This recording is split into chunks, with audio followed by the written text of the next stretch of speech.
The email notification chimed on my phone at exactly 11:47 p.m., and I knew before opening it that my world was about to collapse. The subject line read, "You are Gent account overdraft notice from my bank," and my stomach dropped as I clicked it open. Negative $8,000. $8,000 in the red, on an account that should have had my entire life savings of $45,000 just 3 days ago. I sat up in my cramped studio apartment, my laptop screen casting an eerie blue glow across the room as I frantically logged into my online banking. Transaction after transaction scrolled down the screen, all authorized by my own debit card, all going to something called Lux Life Enterprises LLC and Diamond Dreams Distribution. My hands shook as I recognized the pattern. Before we jump back in, tell us where you're tuning in from, and if this story touches you, make sure you're subscribed, because tomorrow, I've saved something extra special for you. These weren't my transactions, but they were made with my card, with my PIN, with my authorization that I never gave. The final transaction was dated just 6 hours ago. While I'd been working my double shift at the diner, someone had drained what remained of my account. The money I'd saved working 3 jobs for 2 years, scrimping and saving every penny to finally get my own place, to maybe go back to school, to build something better than this hand-to-mouth existence I'd been trapped in since high school. Gone. My sister Jessica's voice echoed in my memory from our phone call last week. "Trust me, Maya, this is an investment. You're going to thank me when we're both millionaires." The same sister who had somehow gotten hold of my debit card information, who had promised me she'd found the perfect business opportunity for both of us, who had sworn on our mother's grave that she would never let me down again. I called Jessica immediately, not caring that it was almost midnight.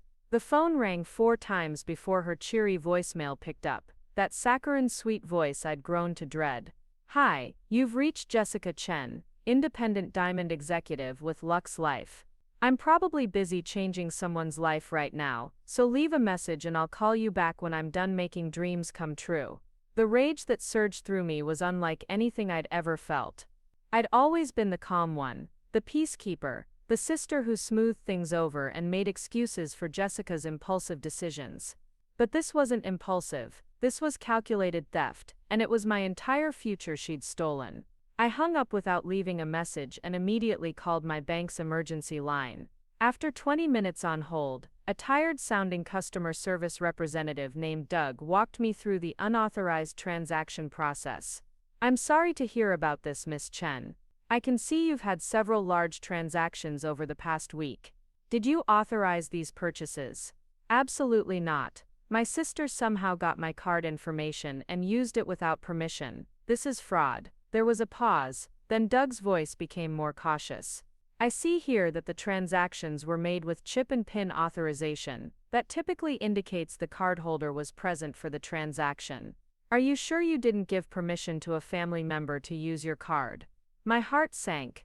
Jessica had visited me 2 weeks ago, had stayed overnight on my couch, had insisted on cooking breakfast and told me to go shower while she cleaned up. She must have gotten my PIN then, watched me enter it or found where I'd written it down. She took my information without my knowledge. I never gave her permission to spend my money. We'll need you to file a police report for fraud before we can process a dispute. In the meantime, I'm freezing your account to prevent further unauthorized use. I have to warn you though, Miss Chen, when the transactions show chip and PIN usage by a family member, these disputes can be challenging. I hung up feeling completely defeated. The police report would take days, the investigation could take weeks, and in the meantime I was broke. Worse than broke. My rent was due in 5 days. I had maybe $20 in cash, and my refrigerator contained nothing but condiments and a package of ramen noodles that was 3 days past its expiration date. I tried calling Jessica 6 more times over the next hour, each call going straight to voicemail. Finally at 2 a.m., I got a text from her. "Maya, OMG, I'm so excited for you. I used your investment to secure your position in my downline. You're going to be so grateful when you see the income potential. Call me tomorrow and I'll explain everything." Investment, she called stealing my life savings an investment. I didn't sleep that night. Instead, I spent the hours until dawn researching Lux Life Enterprises and Diamond Dreams Distribution. What I found made my blood run cold. Page after page of complaints, lawsuits, people describing it as a pyramid scheme that had destroyed their relationships and their finances. Former executives warning others to stay away, describing manipulative tactics and impossible income promises. And there in several of the complaint threads was my sister's name, listed as a recruiter who had approached them with promises of easy money and financial freedom. The apartment felt smaller than ever as the sun rose, the reality of my situation settling in like a weight on my chest. I was 25 years old, working 3 jobs just to survive in Chicago, and my own sister had just robbed me blind to fund what appeared to be an elaborate scam. The sister I'd protected our entire childhood, who I'd covered for when she stole from our parents, who I'd bailed out of jail twice, who I'd lent money to more times than I could count. The sister who had promised me just last Christmas that she was finally getting her life together. I made coffee with the last grounds in my canister, and sat at my tiny kitchen table, staring at my bank statement. The pattern was clear now that I looked at it. Small transactions at first, $20 here, $50 there, amounts small enough that I might not notice immediately. Then bigger ones as the week progressed, culminating in yesterday's massive withdrawal that had pushed me into overdraft territory. My phone rang at exactly 8 a.m. Jessica's name appeared on the screen, and I answered on the first ring. Maya, good morning, beautiful. I hope you're as excited as I am about this incredible opportunity. I literally couldn't sleep last night thinking about how much money we're going to make together. Her voice was different, higher pitched and more animated than usual, with an artificial enthusiasm that reminded me of a children's television host. It was a voice I'd never heard her use before, sickeningly sweet and dripping with false sincerity. Jessica, you stole my money. Whoa, hold up there. Negative Nancy. I didn't steal anything. I made an investment on your behalf in the most amazing business opportunity either of us will ever see. You should be thanking me right now instead of using words like stole. I should be thanking you. Jessica, you took $45,000 from my account without my permission. That's theft. That's a felony. It's an investment, Maya. God, you're so dramatic sometimes. Preparing and narrating this story took us a lot of time, so if you are enjoying it, subscribe to our channel. It means a lot to us. Now back to the story. Look, I know you're probably a little shocked, because you're used to thinking small, but I'm trying to help you think bigger. This is Lux Life, baby. We sell premium lifestyle products and build teams of other successful entrepreneurs. I'm already a diamond executive, which means I'm earning residual income from my downline, and now you're part of my team. I took a deep breath, trying to keep my voice steady. I don't want to be part of your team. I want my money back. All of it.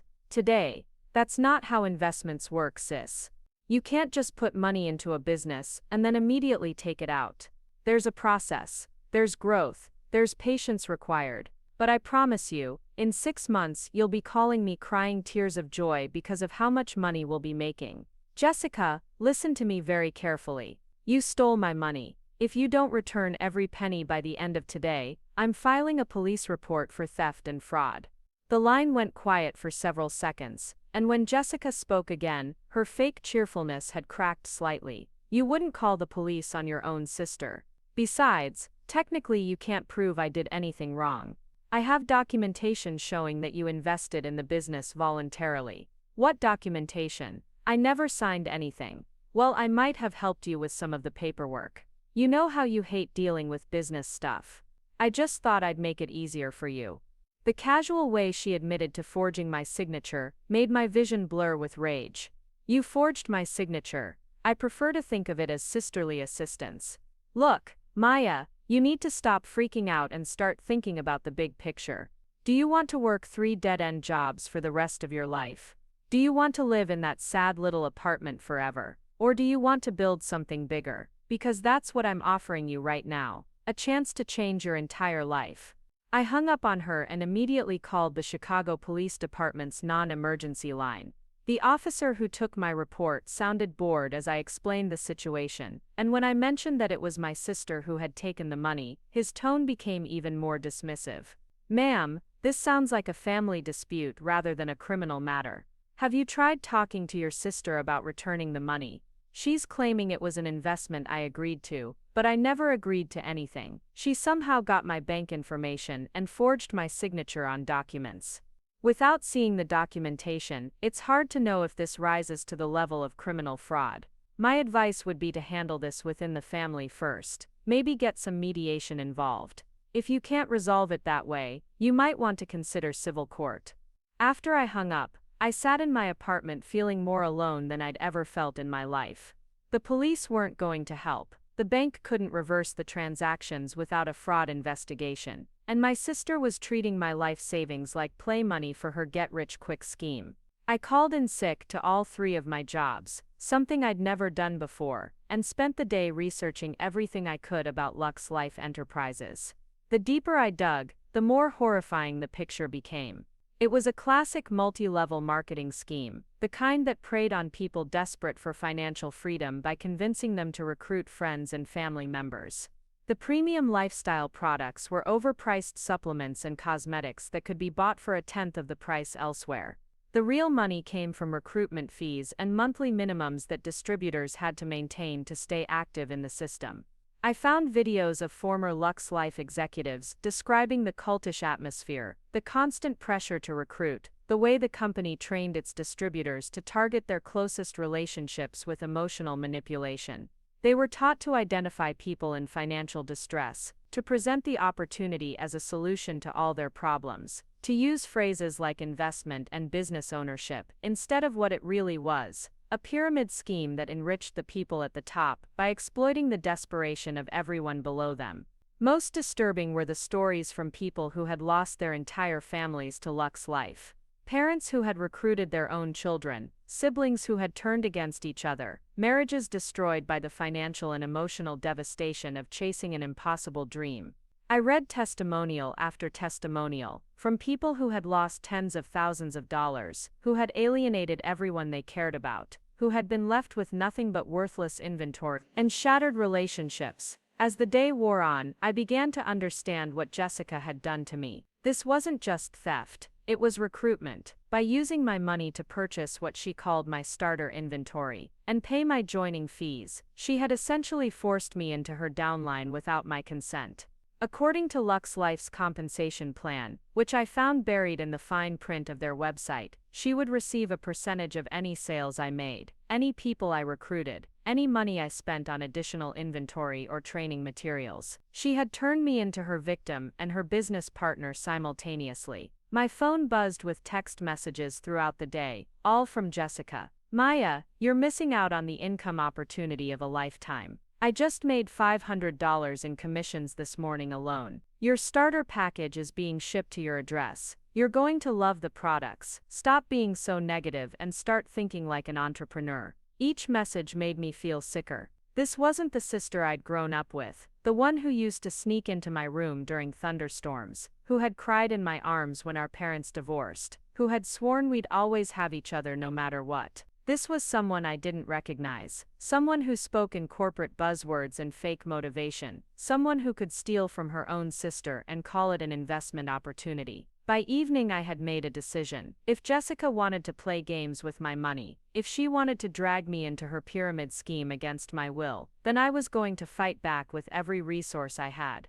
I wasn't going to be another victim, whose story ended with financial ruin and family destruction. I was going to get my money back, and I was going to make sure Jessica couldn't do this to anyone else. I started by creating a detailed timeline of every conversation Jessica and I had about money over the past year. Every time she'd asked for a loan, every promise she'd made to pay me back, every story about her latest get-rich-quick scheme. The pattern was clear. She had been setting me up for this for months, maybe longer. The casual questions about my job, my savings, my financial goals, the way she'd insisted on staying at my apartment instead of a hotel when she visited, the sudden interest in my daily routine, my work schedule, my banking habits. I gathered every piece of evidence I could find: screenshots of her text messages, printed copies of her social media posts about Lux Life, documentation of the bank transactions, everything I could find about the company's legal troubles. I was building a case, not just for the police or the bank, but for myself. I needed to understand exactly what had happened to me, and more importantly, what I was going to do about it.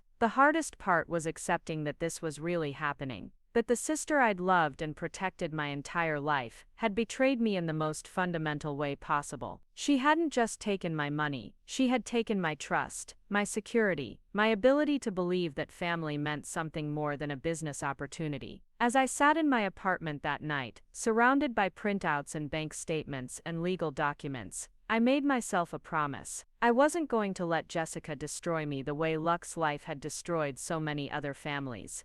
I wasn't going to quietly accept this theft and move on with my life.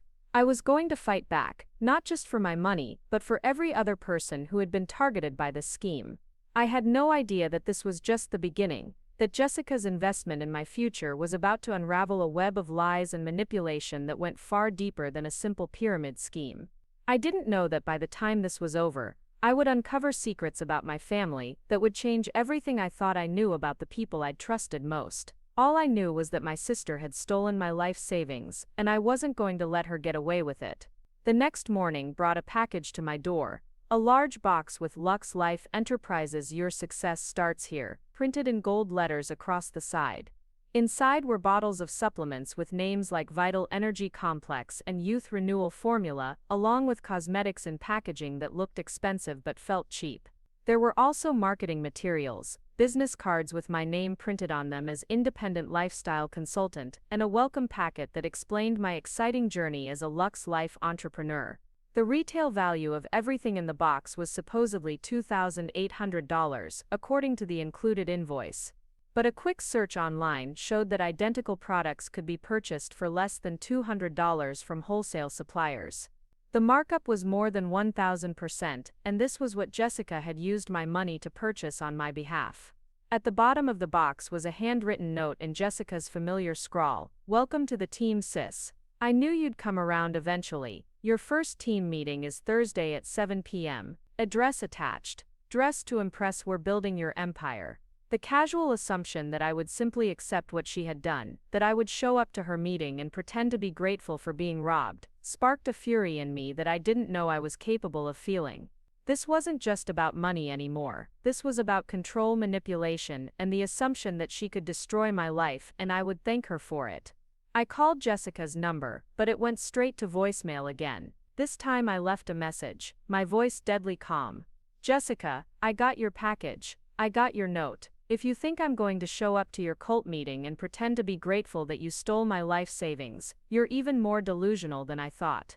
You have until Thursday to return every penny you took from me, or I'm going to make this very public very quickly. You know I don't make threats I can't keep." That afternoon, I decided to do something I'd never done before. I was going to attend one of Jessica's Lux Life meetings. Not as a willing participant, but as an observer. I needed to understand exactly what kind of organization had turned my sister into a thief, and I needed to see firsthand what they were doing to other people. The meeting was held in a hotel conference room in downtown Chicago, and as I approached the building, I could see people streaming in carrying Lux Life bags and wearing expensive-looking suits. They all had the same artificial smile, the same over-enthusiastic energy that I'd heard in Jessica's voice.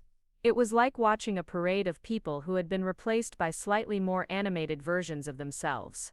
I paid the $5 guest fee and found a seat in the back of the room, trying to blend in with the crowd of about 100 people.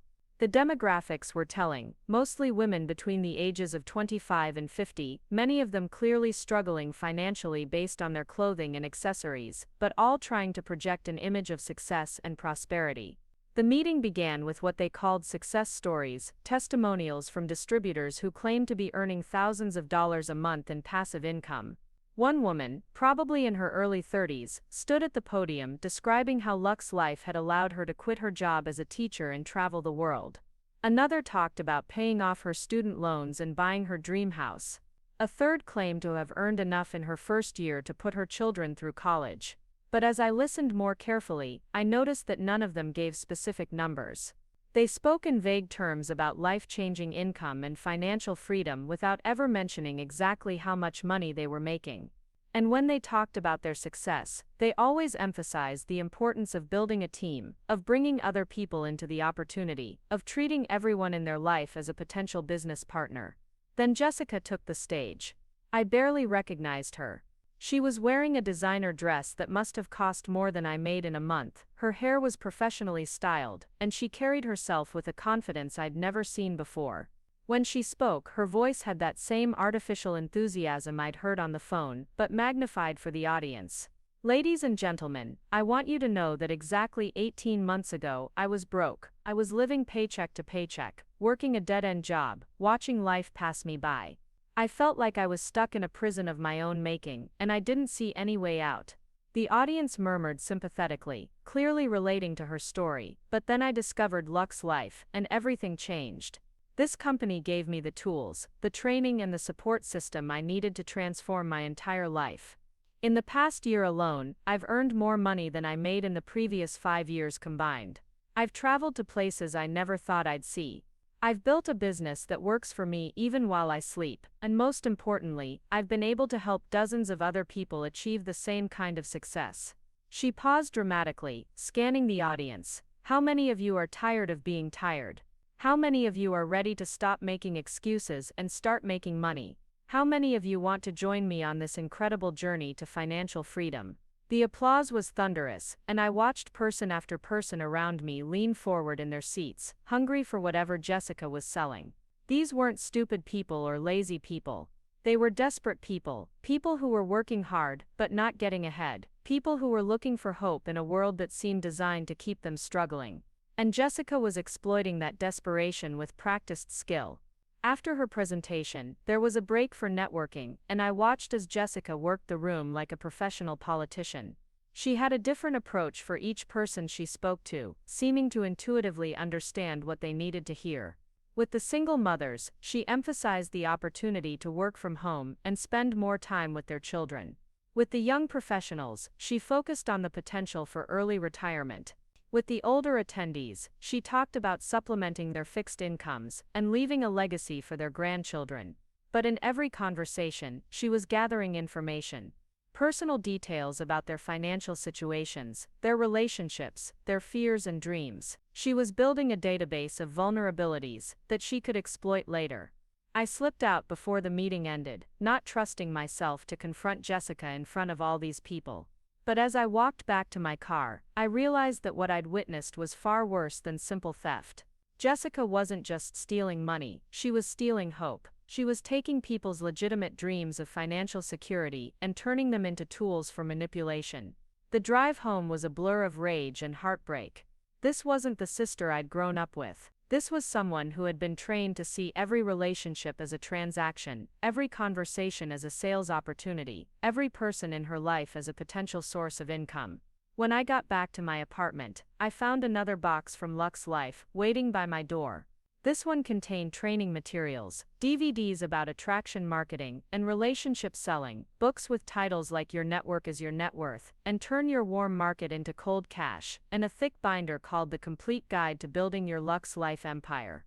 I spent the next several hours going through every piece of material, and what I found was a comprehensive manual for emotional manipulation and financial exploitation. The training taught distributors how to identify people in financial distress, how to present the opportunity as a solution to their problems, how to overcome objections and handle rejection. It was psychological warfare, disguised as business training. One section particularly disturbed me: mining your warm market. It instructed distributors to make lists of everyone they knew, categorizing them by their likelihood to join the business or purchase products. Family members were marked as prime targets because they were most likely to trust the distributor and least likely to do independent research. The manual provided scripts for approaching family members, complete with emotional appeals and pressure tactics designed to make them feel guilty for not supporting their relative's business. Another section covered objection handling, with responses to common concerns about multi-level marketing. When prospects called it a pyramid scheme, distributors were taught to redirect the conversation to traditional corporate structures. When people expressed doubts about the income claims, distributors were instructed to share personal testimonials and promised that success was just a matter of following the system. When family members expressed concern about the financial investment required, distributors were taught to frame it as an investment in yourself and the cost of your freedom. Reading through these materials, I began to understand what had happened to Jessica. She hadn't just joined a business opportunity, she had been indoctrinated into a system that taught her to view every relationship through the lens of potential profit. The training had rewired her thinking, making her believe that taking my money without permission was actually an act of love, that forcing me into her downline was really helping me achieve financial freedom. But understanding didn't equal forgiveness. If anything, seeing the depth of the manipulation made me angrier. Jessica had chosen to embrace this system. She had chosen to let it transform her into someone who could steal from her own sister and call it an investment. My phone rang at nearly midnight. Jessica's name appeared on the screen and I answered immediately. "Maya, I heard you came to our meeting tonight. I'm so proud of you for taking the first step. I came to see what kind of cult you've joined, and now I know exactly what I'm dealing with." "Cult? Maya, that's ridiculous. This is a legitimate business opportunity. I know it might seem overwhelming at first, but once you understand the system, you'll realize how incredible this is." "I understand the system perfectly, Jessica. I've read all your training materials. I know you've been taught to target family members, to manipulate their emotions, to turn their desperation into your profit. I know this entire thing is designed to exploit people who are struggling financially." There was a pause, and when Jessica spoke again, her voice had lost some of its artificial cheerfulness. "You're wrong, Maya. This isn't exploitation. This is opportunity. I'm offering you a chance to change your life, to build real wealth, to create the kind of future you've always dreamed of. But you have to be willing to think differently. You have to be willing to invest in yourself." "I didn't invest in anything. You stole my money. You forged my signature. You committed fraud. I made an executive decision on your behalf, because I knew you'd overthink it and talk yourself out of the best opportunity you'll ever have. Sometimes you have to make the hard choices for the people you love." The casual way she dismissed my autonomy, my right to make my own financial decisions, my ownership of my own money, was breathtaking in its arrogance. She genuinely believed that she had done me a favor by stealing from me. "Jessica, I want you to listen to me very carefully. I'm going to give you one last chance to make this right. Return every penny you took from my account. Cancel whatever fraudulent agreements you signed in my name. Remove me from your pyramid scheme. Do all of this by tomorrow at 5 p.m., or I'm going to war." "War? Maya, you're being so dramatic. This is family. We don't go to war with family. We support each other. We help each other succeed. You declared war on me the moment you decided to steal my life savings. Now you get to choose how this ends. Either you fix what you broke, or I destroy everything you think you've built." I hung up and sat in the darkness of my apartment, surrounded by the evidence of my sister's betrayal. The Lux Life products mocked me from their box, overpriced junk that represented the theft of my entire future. The training materials lay scattered across my table, a roadmap for turning love into exploitation. But as I sat there, I felt something shifting inside me. The helpless rage was crystallizing into something more focused, more dangerous. Jessica had underestimated me. She saw me as the same pushover sister who had always cleaned up her messes, who had always forgiven her mistakes, who had always put family loyalty above my own interests. She was about to learn that stealing someone's life savings has a way of changing their priorities. I opened my laptop and began typing, starting with an email to every person I'd seen at the Lux Life meeting, whose business card I'd managed to collect. Then I drafted a post for every social media platform I could think of, detailing exactly what Jessica had done and what Lux Life really was. I researched consumer protection agencies, attorney general offices, and federal agencies that investigated pyramid schemes. If Jessica wanted to play games with my money, if she wanted to drag me into her scheme against my will, then I was going to make sure everyone knew exactly what kind of person she really was and what kind of organization she represented. The war she didn't think I had the courage to fight was about to begin. The deadline came and went without a word from Jessica. At 5:01 p.m., I published my first social media post detailing everything she had done, complete with screenshots of her text messages and photos of the fraudulent Lux Life products she had purchased with my stolen money.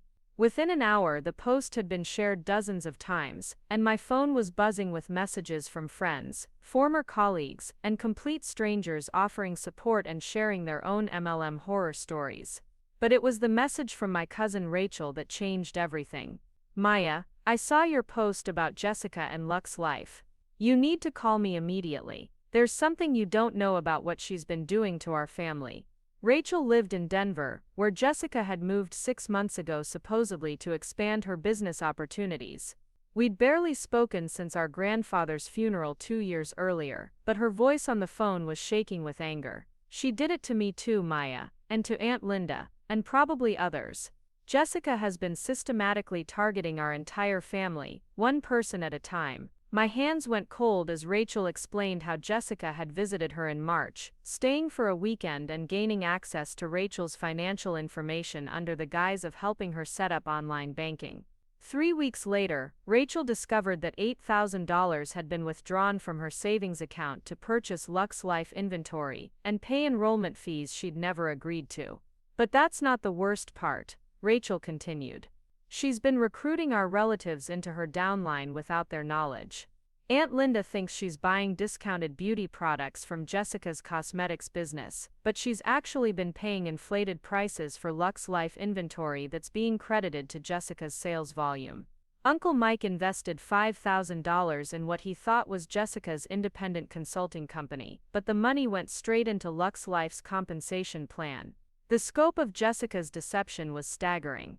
She hadn't just targeted me, she had been running a systematic con game on our entire extended family for months. Each relative thought they were helping Jessica with a legitimate business venture, unaware that they were actually funding her pyramid scheme and boosting her rank within the organization.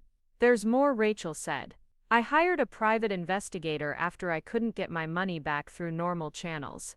Jessica isn't just stealing from family, she's been running romance scams on dating apps targeting men in financial distress and convincing them to invest in her business opportunity." The investigator found at least 6 different dating profiles, all with fake photos, all being used to recruit victims into Luck's life. I felt sick to my stomach. The sister I'd grown up with had become a professional predator, using every relationship in her life as a source of income for her pyramid scheme. But what Rachel told me next made everything even worse. "Maya, according to the investigator, Jessica isn't just a regular distributor. She's what they call a top recruiter, which means she gets special bonuses for bringing in new people and helping them recruit others. She's been trained in advanced manipulation techniques, and she's been specifically targeting people in financial crisis because they're more likely to be desperate enough to ignore red flags." The training materials I'd found suddenly made more sense. Jessica hadn't just stumbled into these manipulation tactics, she'd been professionally coached in them. Luck's Life had identified her as someone with the psychological makeup to exploit her own family, and had given her the tools to do it more effectively. Over the next several days, Rachel and I worked together to map out the full extent of Jessica's scheme. We created a spreadsheet documenting every family member who had been approached, how much money they'd lost, and what lies Jessica had told them to gain their trust. The total was over $120,000 stolen from our relatives alone, not counting the unknown number of strangers she'd targeted through dating apps and other methods. But as we dug deeper, we discovered something even more disturbing. Jessica's success at recruiting and stealing from family members had earned her recognition within Luck's Life's organization. She'd been featured in their company newsletter as a rising star, and had been invited to speak at regional conferences about leveraging your warm market for maximum growth. Her techniques for exploiting family relationships were being taught to other distributors across the country. The company wasn't just enabling her behavior, they were celebrating it and spreading it to others. I decided to attend one of these regional conferences, driving 3 hours to Milwaukee where Jessica was scheduled to speak at a weekend success summit. The conference was held at an expensive hotel, with registration fees of $300 per person that supposedly covered training materials and motivational sessions. In reality, it was another revenue stream for the company, extracting money from distributors who were already struggling to make their monthly quotas. The conference had all the hallmarks of a cult gathering. Distributors wore expensive-looking business attire and carried themselves with an artificial confidence that reminded me of actors playing roles they didn't fully understand. They spoke in the same buzzwords and catchphrases, as if they'd all been programmed with the same vocabulary of success and motivation. Jessica's session was titled Mining Gold from Your Inner Circle: Advanced Relationship Marketing Strategies.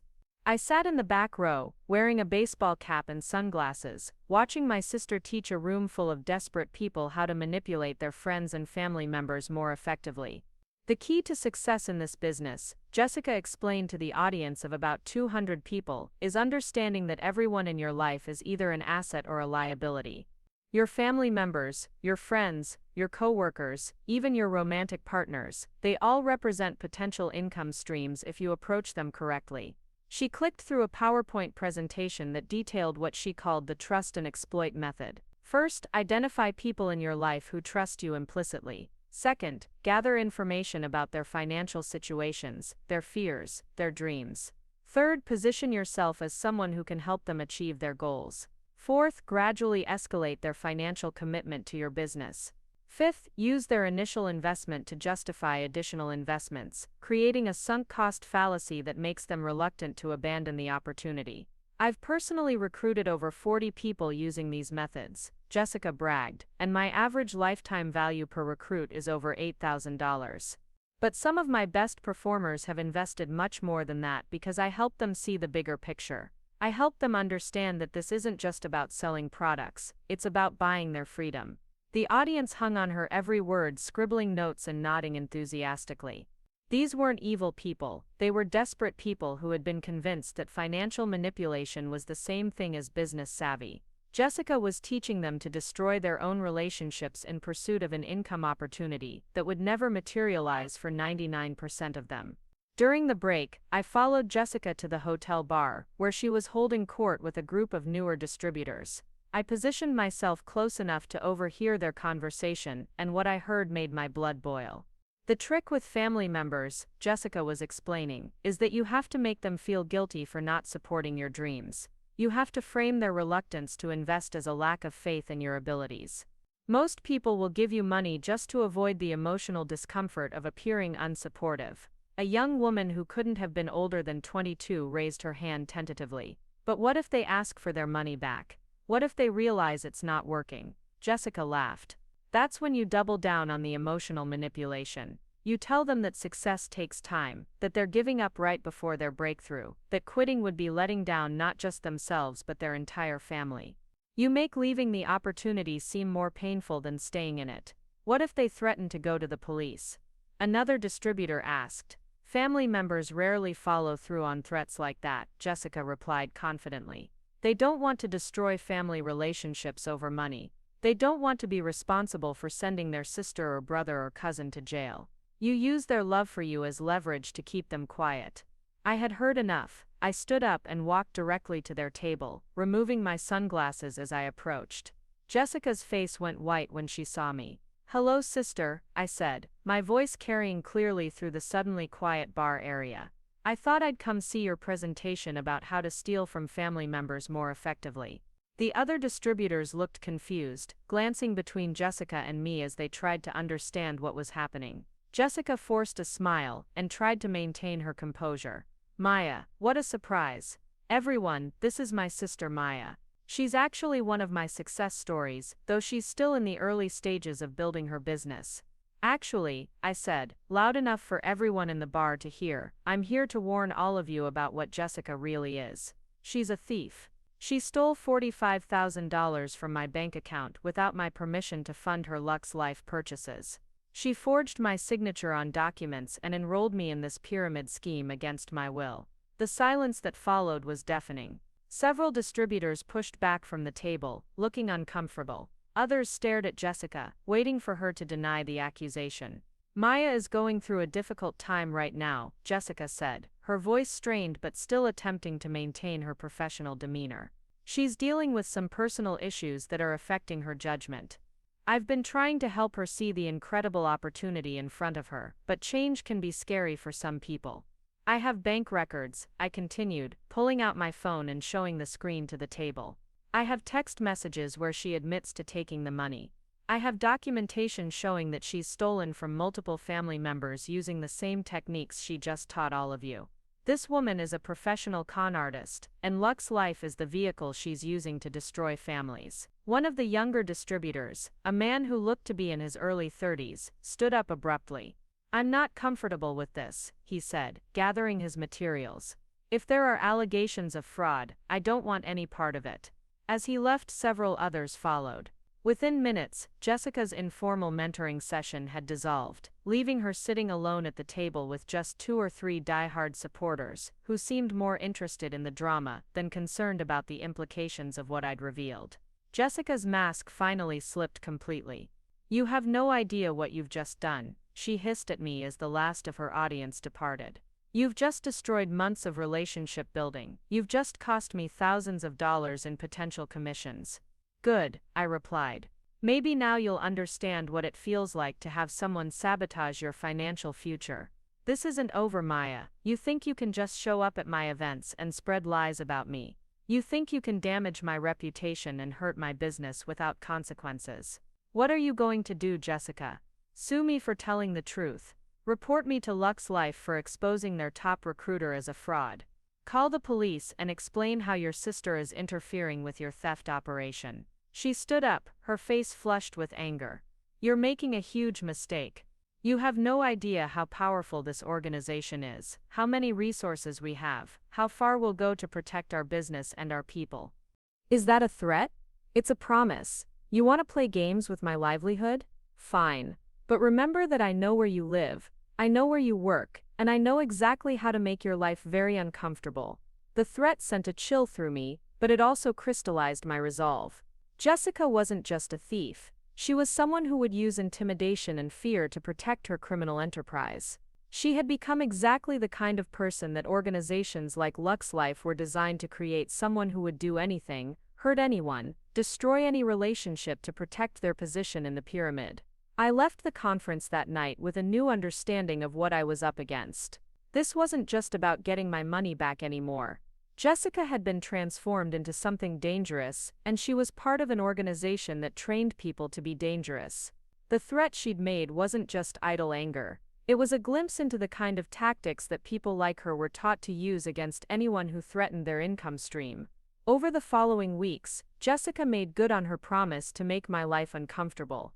I began receiving dozens of calls and text messages from unknown numbers, all from Lux Life distributors who had been fed some story about me being a toxic person who was trying to sabotage Jessica's success. They accused me of being jealous of Jessica's achievements, of being too negative to succeed in business, of trying to hold back someone who was only trying to help me. The harassment escalated when someone began leaving Lux Life products at my workplace, my apartment building, and even at the restaurants where I worked part-time.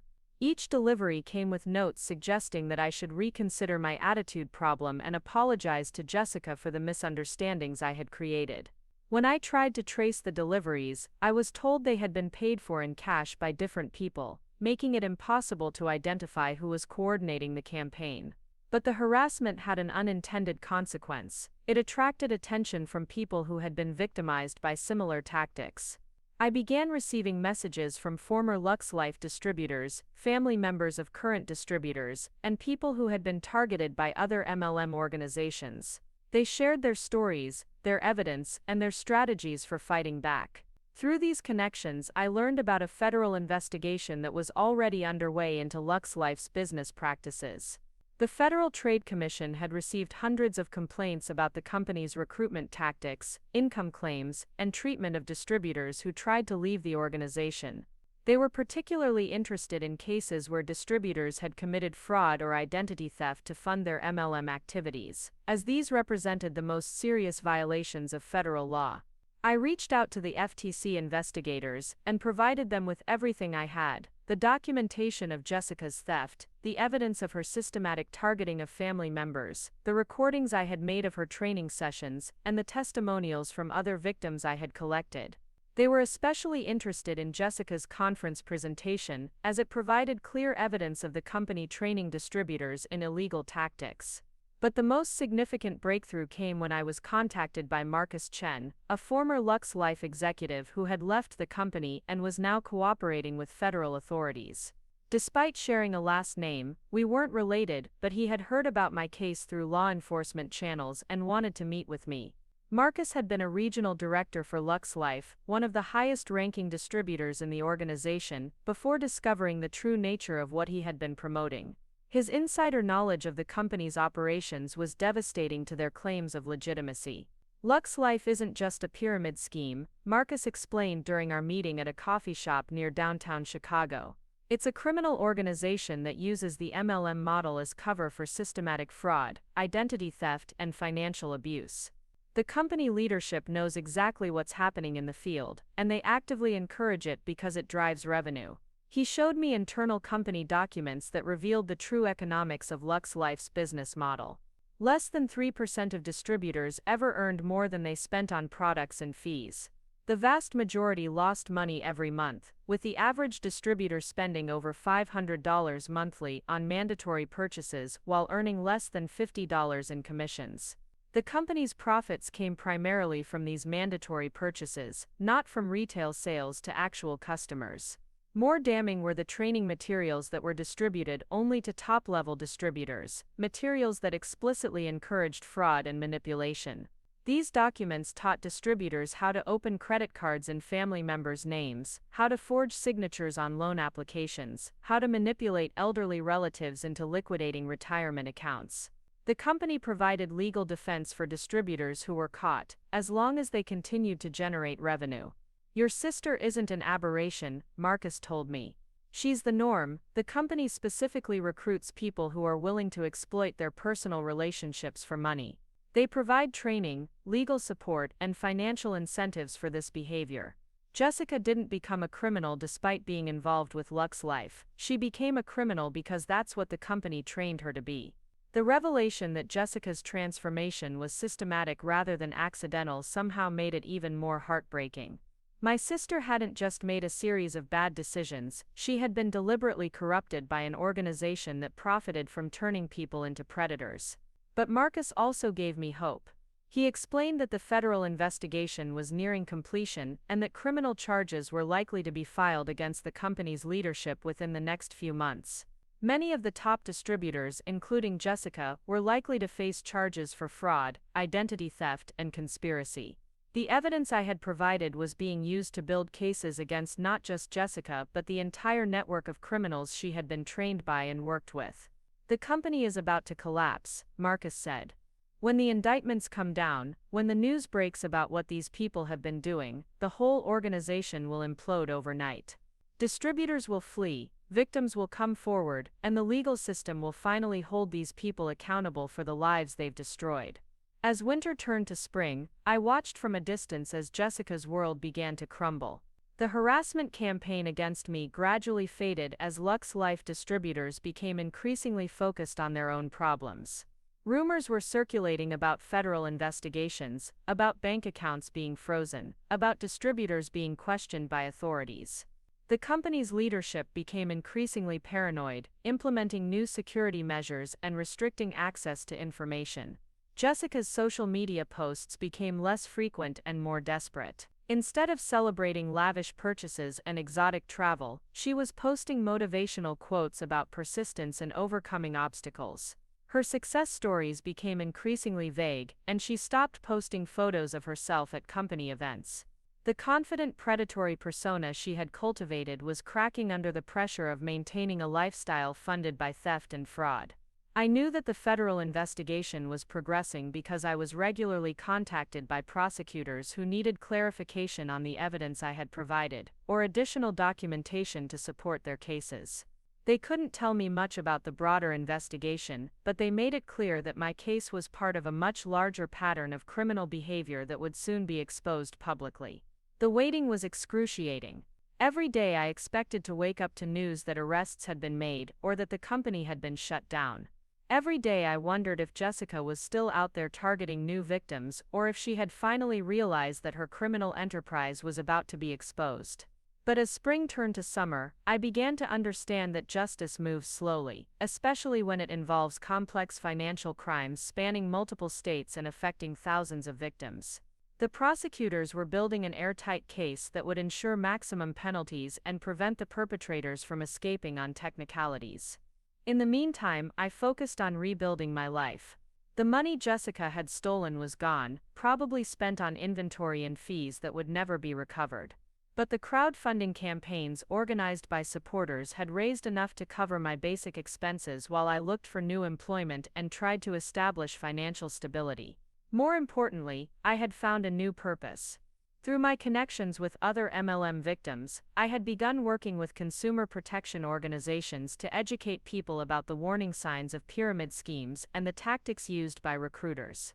I spoke at community events, wrote articles for local newspapers, and maintained a blog documenting my experiences and sharing resources for other victims.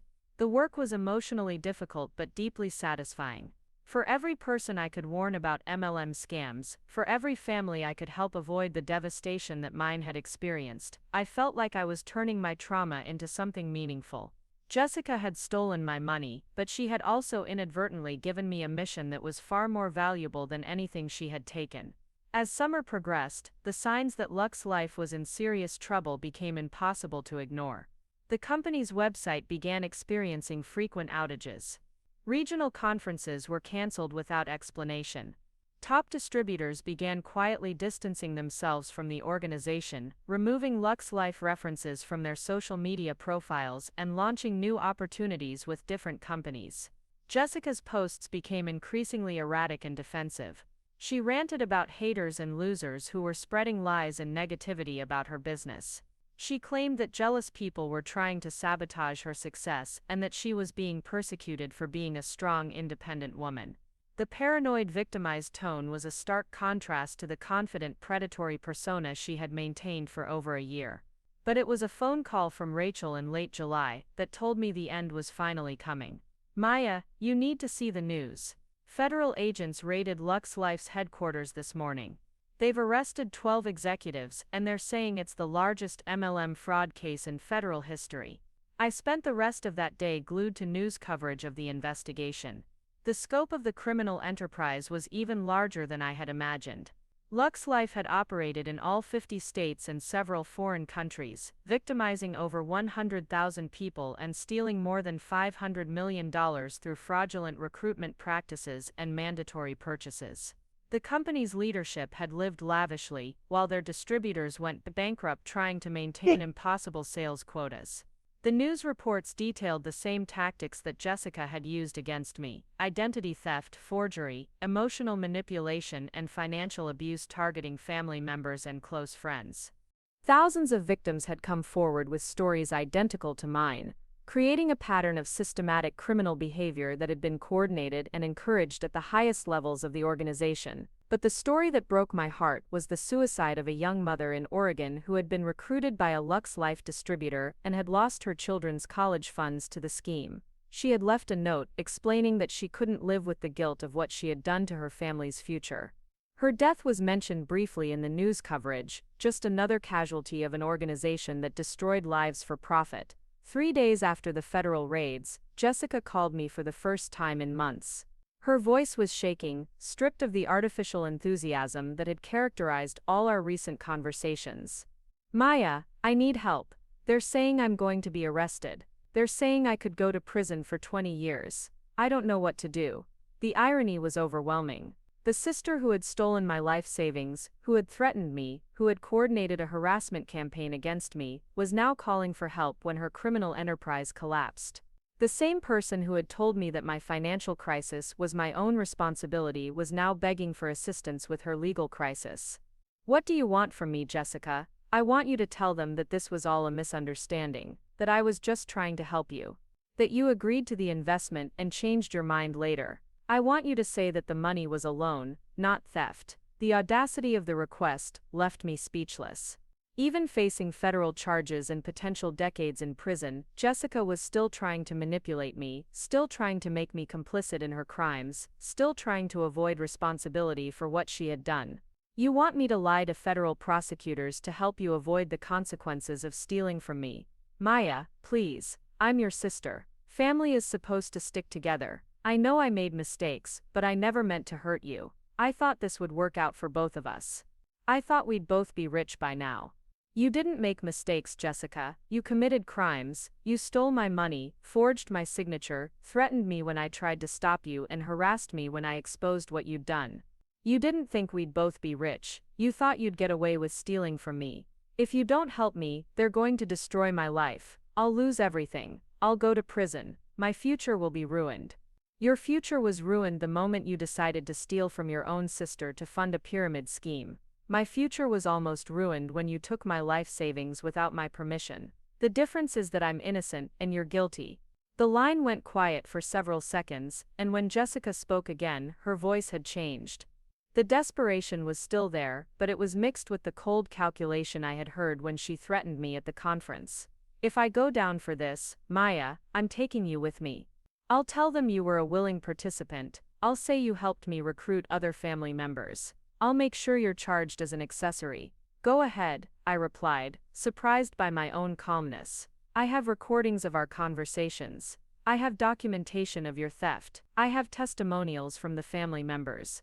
You victimized. I have evidence of your threats and harassment. Most importantly, I have federal prosecutors who already know the truth about what you did. You think you're so smart, don't you? You think you've won, but this isn't over, Maya. Even if I go to prison, I'll find a way to make you pay for what you've done to me. What I've done to you, Jessica, the only thing I did was refuse to be your victim quietly. Everything else that's happened to you is the consequence of your own choices. She hung up without another word, and I knew it would be the last time we ever spoke as sisters. Whatever relationship we'd had, whatever love had existed between us, had been destroyed by her greed and my refusal to enable it. 2 weeks later, Jessica was arrested at her apartment in Denver, along with 43 other Lux Life distributors who were charged with various federal crimes. The news coverage showed her being led away in handcuffs, her head down, her expensive clothes and jewelry looking incongruous with her new status as a federal defendant. I felt no satisfaction watching my sister's arrest, only a profound sadness for what she had chosen to become and what our family had lost in the process. The woman being arrested wasn't the sister I had grown up with. She was someone who had been corrupted by an organization that turned family love into financial exploitation. But I also felt something else, a sense of closure and justice that had been building for months. The system had worked, slowly and imperfectly, but it had worked. The criminals had been caught, the victims had been vindicated, and the organization that had destroyed so many lives had been dismantled. The hardest part was yet to come, learning how to rebuild trust, how to form relationships without the fear of exploitation, how to move forward from the trauma of betrayal by someone I had loved unconditionally. But for the first time in over a year, I felt like that healing was possible. The courtroom was packed the morning of Jessica's sentencing hearing. I sat in the gallery with Rachel and 5 other family members who had been victimized by her schemes, watching as my sister shuffled to the defendant's table in an orange jumpsuit. She looked smaller somehow, diminished by months of pre-trial detention and the weight of 17 federal charges hanging over her head. The prosecutor, Assistant U.S. Attorney Sarah Morrison, presented a devastating case that painted Jessica as one of the most prolific MLM fraudsters in the organization's history. She had personally stolen over $300,000 from 43 victims across 6 states, using techniques that ranged from simple deception to sophisticated identity theft. The evidence was overwhelming: bank records, forged documents, recorded conversations, and testimony from victims whose lives had been shattered by her criminal enterprise. Your Honor, Morrison said, addressing Judge Patricia Williams, the defendant didn't just steal money. She weaponized family relationships, turning love and trust into tools for financial exploitation. She targeted the most vulnerable people in her life, people who trusted her completely, and she destroyed those relationships for profit. Jessica's court-appointed attorney, a young public defender named David Park, tried to present her as another victim of Lux Life's manipulation, arguing that she had been brainwashed by the organization's training and didn't fully understand the illegal nature of her actions. But his arguments fell flat in the face of recorded evidence showing Jessica teaching other distributors how to commit fraud and threatening family members who tried to expose her crimes. When Judge Williams asked if Jessica wanted to make a statement before sentencing, she stood slowly and turned toward the gallery. Her eyes found mine, and for a moment I saw a flicker of the sister I had once known. But when she spoke, Her words were still calculating, still manipulative. I want to apologize to my family for any misunderstandings that occurred during my time with Lux Life. I believed I was helping them achieve financial success, and I'm sorry that my methods weren't always perfect. I hope someday they can forgive me for trying to include them in what I thought was a legitimate business opportunity. Even facing 20 years in federal prison, Jessica couldn't bring herself to admit that she had deliberately stolen from us. She was still trying to control the narrative, still trying to reframe her crimes as mistakes or misunderstandings. The apology was hollow, focused more on protecting her image than acknowledging the harm she had caused. Judge Williams wasn't impressed. Ms. Chen, the evidence presented in this case shows a pattern of deliberate systematic fraud targeting your closest family members. This wasn't a business opportunity gone wrong, this was a calculated criminal enterprise that you operated for over a year. The victims in this case trusted you completely, and you exploited that trust to finance a lifestyle built on other people's suffering. The sentence was 15 years in federal prison, with restitution ordered for all identified victims. Jessica would serve at least 85% of her sentence, meaning she wouldn't be eligible for release until she was nearly 40 years old. The woman who had stolen my life savings to fund her pyramid scheme fantasy would spend the next decade of her life in a concrete cell, learning that actions have consequences even when the victims are family members. As the bailiff led Jessica away, she looked back at me one more time. I saw no remorse in her expression, no recognition of the pain she had caused, no understanding of why her family couldn't forgive her for treating them like business opportunities. She was still the same person who had called theft an investment, still the same person who believed that family loyalty meant accepting abuse without complaint. Outside the courthouse, Rachel and I were approached by several reporters covering the Lux Life scandal. The case had become a symbol of how MLM organizations destroy families, turning relatives against each other in pursuit of impossible dreams of wealth and success.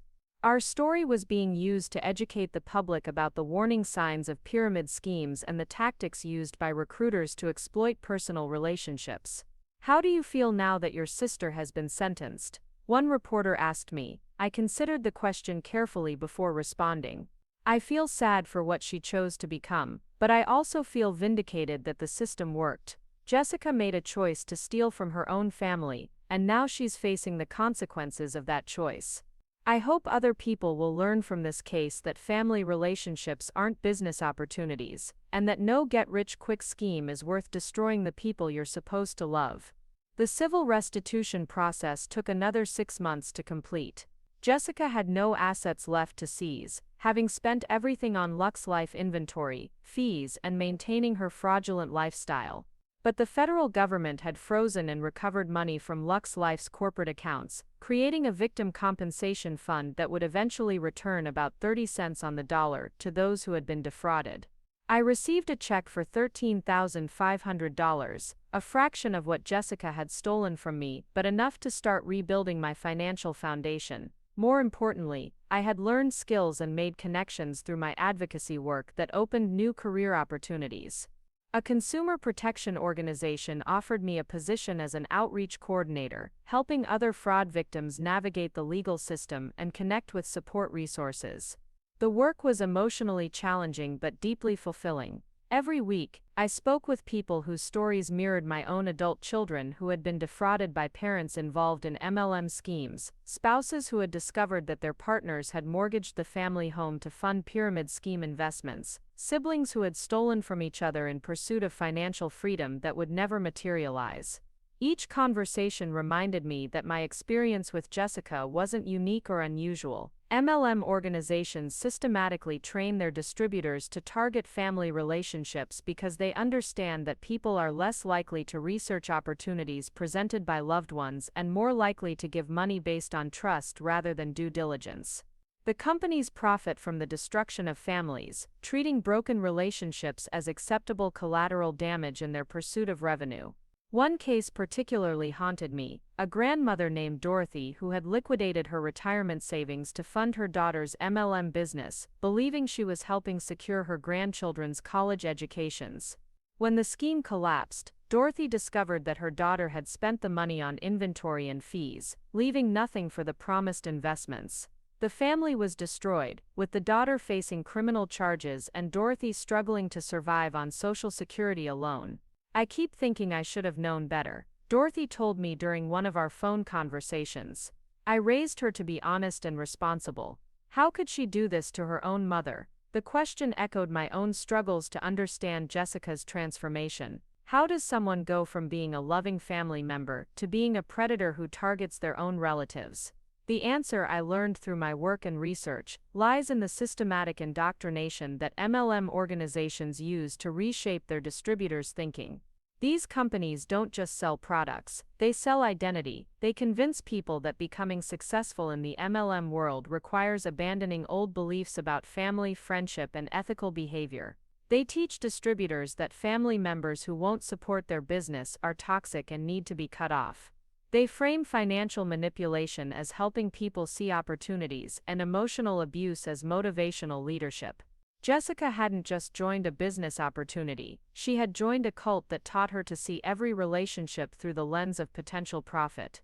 The sister I had grown up with had been systematically replaced by someone who measured human worth in terms of recruitment potential and sales volume. Understanding this process didn't make forgiveness easier, but it did help me process the grief of losing someone who was still alive. The Jessica I had loved was gone, replaced by someone who saw me as a business opportunity rather than a sister. The person sitting in federal prison was a stranger who happened to share my childhood memories and family name. 2 years after Jessica's sentencing, I received a letter from her in prison. The envelope bore her inmate number and the return address of the federal correctional facility where she was serving her sentence. I stared at it for several days before deciding to open it, unsure whether I was ready for another attempt at manipulation or if she might finally be ready to take responsibility for her actions. The letter was 3 pages of rambling self-justification mixed with requests for money for her commissary account and complaints about prison conditions. She claimed that her case had been a miscarriage of justice, that overzealous prosecutors had criminalized normal business practices, that she was the victim of a system that didn't understand entrepreneurship. She asked me to start a campaign for her early release and to help her prepare for a life after prison that would presumably include new business ventures. There was no acknowledgement of the harm she had caused, no genuine apology for stealing my life savings, no recognition that her actions had consequences beyond her own imprisonment. Even after 2 years of incarceration, Jessica was still the same person who believed that family loyalty meant enabling her criminal behavior. I threw the letter away without responding and blocked her prison number from my phone. Whatever obligation I might have felt to maintain contact with family was permanently severed by her continued refusal to accept responsibility for her crimes. The woman in prison might share my DNA, but she wasn't my sister in any meaningful sense of the word. The healing process took years and involved therapy, support groups, and a conscious effort to rebuild my ability to trust others. The trauma of financial betrayal by someone I loved had left me hyper-vigilant about other people's motives and suspicious of anyone who showed interest in my resources or circumstances. Learning to form healthy relationships again required confronting the fear that everyone in my life might be another potential Jessica, waiting for the right opportunity to exploit my trust. But gradually, through my work with other victims and my relationships with people who had no connection to MLMs or financial schemes, I began to understand that Jessica was an aberration rather than the norm. Most people don't see their family members as business opportunities.